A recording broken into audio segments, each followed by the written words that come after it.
Welcome to another episode of Midwest River Rat. I'm going down the river on my new kayak. Gonna be camping on a sandbar or something somewhere. Had a pretty awesome morning. I walked into the bait shop to get a couple of things before I headed down to the river. I've been talking to the owner, couple of the owners at the bait shop for a couple of weeks now, and I mentioned them in one of my other videos. I'm really excited about what they've been doing with the shop, with the buy-sell trade stuff. And then after they watched my muskie video, the one I just dropped last week, he watched me drop my pliers in the water, getting that muskie, and he turns around and he hands me a brand new pair of pliers. So that was yesterday. I walk in this morning and I had some stuff that I'd sold to them for store credit, and I didn't have enough to get the rod I wanted. So I walk in and he tells me, I'm just gonna knock off the difference out of that rod and let you take it with the store credit you got. So I now have my second sponsor, which is a St. Croix Sport Triumph fishing rod. Really nice rod. It's gonna be really nice to put that black mix on here instead of what I got it on. After catching 2 muskie with bucktails in the spring, these guys start telling me that I need to stop using bucktails in the spring. And I'm like, really? But, they've been fishing a lot longer than me, and a lot of mine is just, I happen to be in the right spot at the right time with the right fish.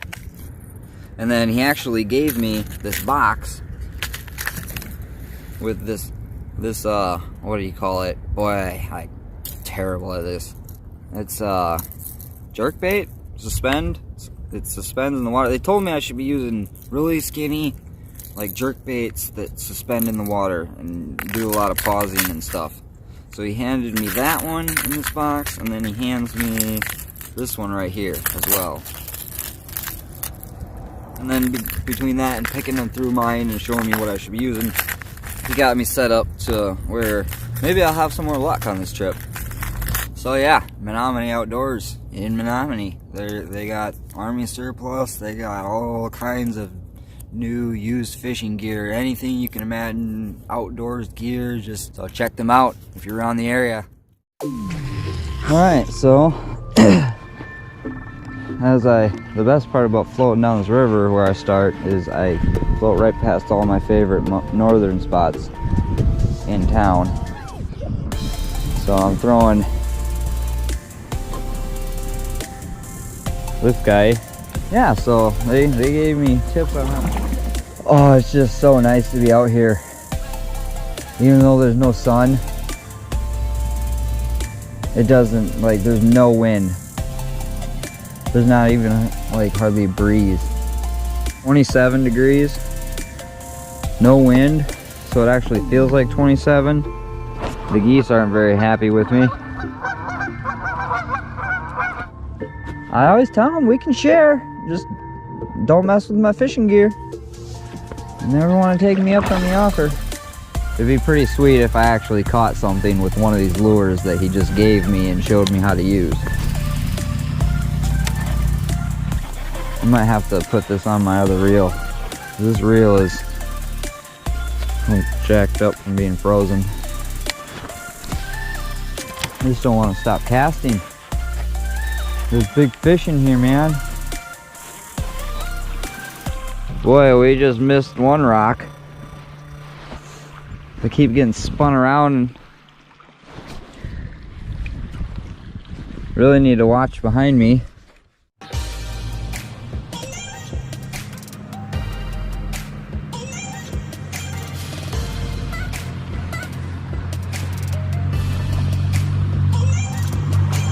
Here's what I'm talking about. Look at that drop.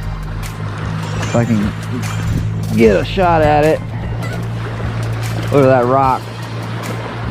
I don't know if you can see that in the water, but man. Oh man. I just had a bite and I even saw it. I ate the lure and I'm just, I didn't get the hook set. But it was on this new lure that I was just given at the bait shop. My lines are freezing up for my eyelets. Oh man, that's so encouraging though. Let's get this ice off and keep going. It's so cool when you get to watch them eat the lure. I mean, that could have even been a trout. Probably not a walleye that close to shore yet. I catch them close to shore in the summertime a lot. Well, not a lot, but I catch them.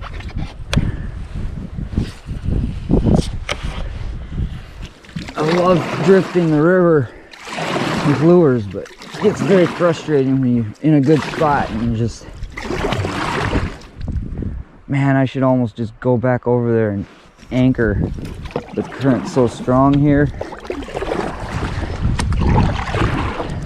And I do want to get down the river to a camping spot before it gets dark. Oh, we got a rock in front of us.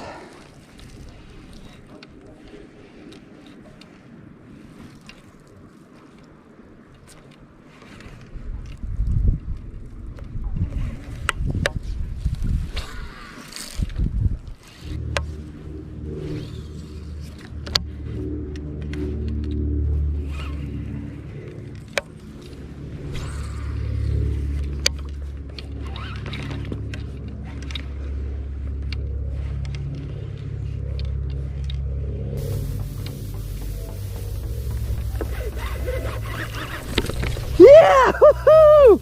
I was recording that. Yeah! Yeah! Look at that! On the sponsored lure. What is that, a brookie? I'm not a trout fisherman. Yes! Look at that. First time using it. Definitely not the fish that hit it first back there. That one was big. But this guy, I don't even care, man. Look at that. I didn't even set the hook. That guy tried to spit it out, it looks like. Look at that. Little tiny brookie. That's the biggest brookie I've caught though. Look at that. My biggest brookie out of the river. Okay, don't get all dirty. We like clean fish in our pictures.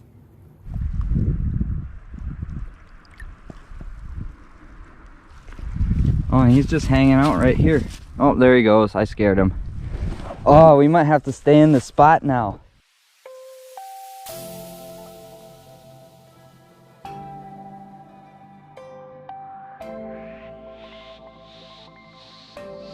Well, the sun's getting pretty low. Nice it is. I haven't got another bite yet, so we're gonna keep on moving towards the campsite. There's my campsite. Well, across from it, there's a random sign that wasn't there last year. What the heck is that all about? Timber Ghost Rally. What is the Timber Ghost Rally? Oh, looks like something to do with deer hunting. At least it ain't saying keep off my chunk of bank. I mean, I try not to camp, you know, around people's houses and stuff, but like, if people would just quit throwing trash everywhere and disrespecting people's property, it wouldn't be so bad, and we could all just enjoy the water or wherever we are on the water. But we're almost to the camping spot. We're not going to go any further than this as long as it looks like a decent spot to camp. I've done a lot of camping in this spot. I camped on it like 8 or 9 times one summer. But I had my blow up. I didn't have a driver's license at the time. I had my blow up kayak that I'd had for 6 years. I'd roll that thing up, stuff it in a duffel bag, stuff all my gear in a backpack, and I would sling those over my shoulders and strap my rods to the backpack, take my longboard, and I would longboard to the dam, blow up my kayak, throw my crap on it, and I would go camping, whether or not anybody wanted to go with me, or whether or not I had a ride there. And I usually can get somebody to come pick me up. I try to set it up beforehand, but I haven't been stranded. I've never had everybody say no, so that summer I camped here all those times, I found boards and cut poles and stuff, and I'd set up shelter and a table and a bench. And then out of all the driftwood that I'd find, oh, spinning me around here. But no, I'd hide all them poles and driftwood in the bushes over there. And every time I'd come back, they were still there. So it was really cool. I never had to recut all my poles that whole summer. Used to be a beaver dam over there, but springtime last year, oh, this whole area was a lake. You know, geese, you could stay there. You could stay there. I would leave you alone.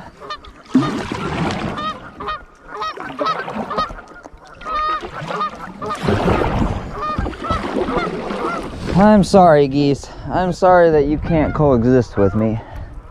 Well, we made it to the sandbar. Got this nice cliff on the other side of the river. We've pulled some alright channel cats out of this hole. It's just really hard to fish because of the current that just whips around this sandbar here into this hole. It gets deep pretty much right before it gets to the corner. Yeah, I've lost a lot of weights and hooks in this spot. I mean, all these darned trees fall down the cliff every year into here, and half of them get swept away and half of them just get buried in the sand underneath here. But you can always find plenty of driftwood for firewood. Looks like it's still half frozen in the backwaters here. There's a creek that runs that way. I think it just comes from the river further up. But yep, this is my sandbar. But we're gonna do it. First camping trip of the year. Still snow on the ground. The wind picks up when the sun comes out, unfortunately, but it's still beautiful out. I'm gonna start unloading the yak.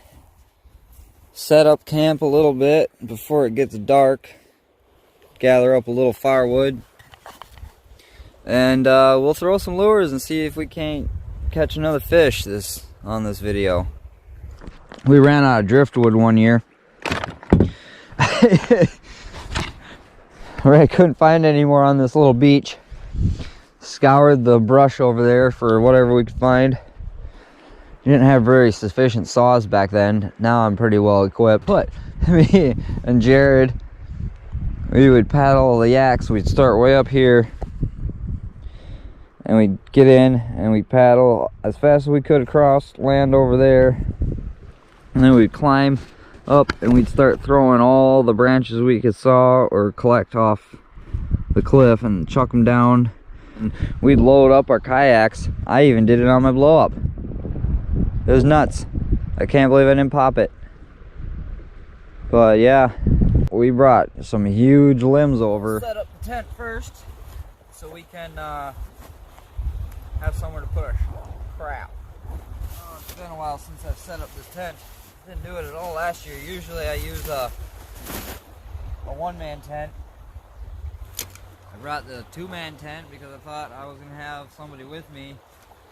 But then I decided to bring it anyway, because just with how much more gear I have for filming and it being winter, it'd just be nice to have a bigger area to store it and be able to move around in my tent.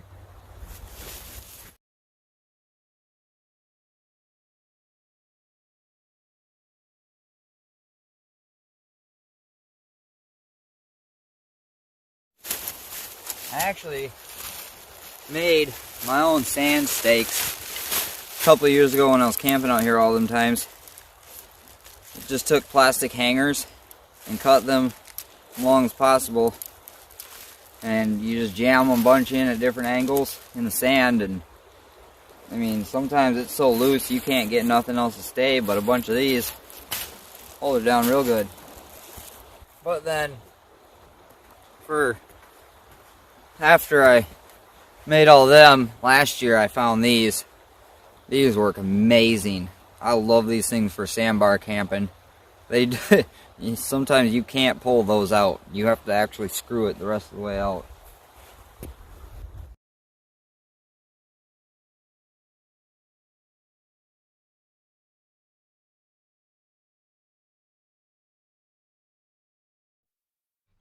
Well, I got camp set up. Get a little bit of a tour. Well, first I got a new tripod. It's really cheap, $20, piece of crap. Legs will probably bend with any kind of stress, but it gets my camera up taller, so I don't always have to crouch down and to talk to it and stuff. So it'll get the job done. I just have to be nice to it. And then here's my two-man tent. I got my phone and my GoPro batteries charging. Got all my stuff in here. I got this little storage fly over here. I'm probably gonna keep things that I don't really feel like I need inside. I got my cart for my kayak on this side, and that one.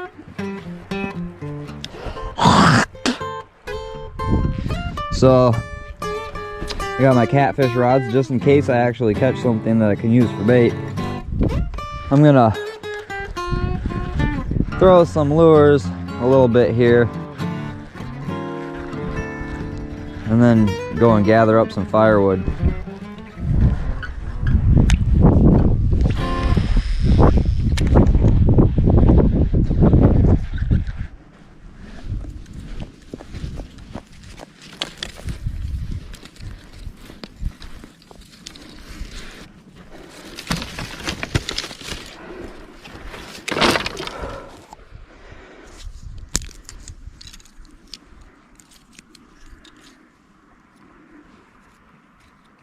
Alright, yes, I'm cheating. I can build a fire from scratch. I can build fire with anything that I need to build fire with, but you know what? I'm cheating.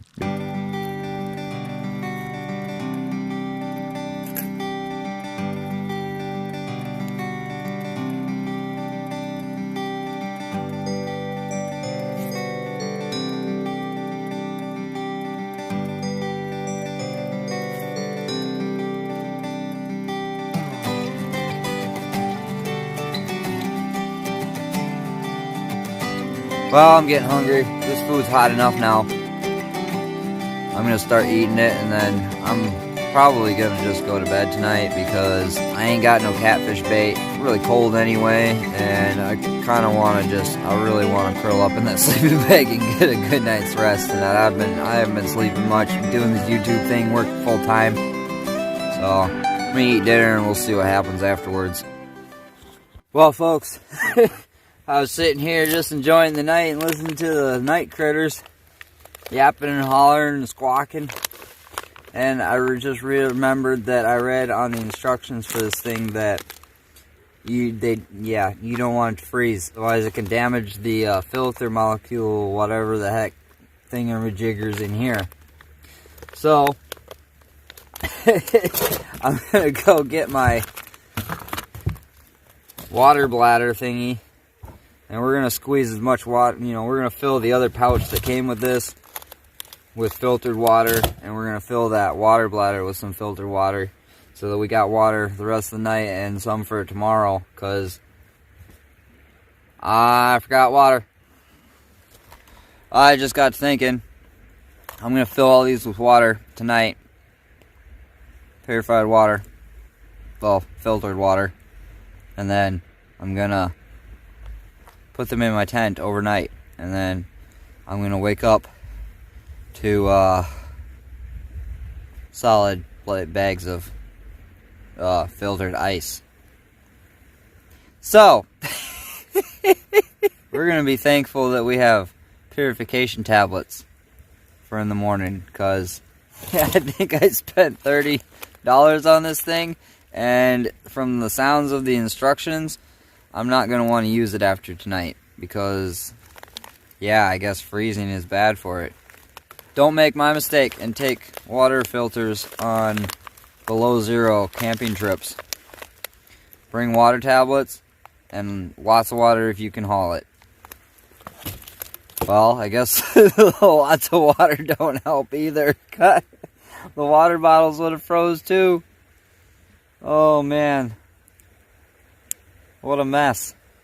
Well, I guess it's purification tablets, man, for below zero.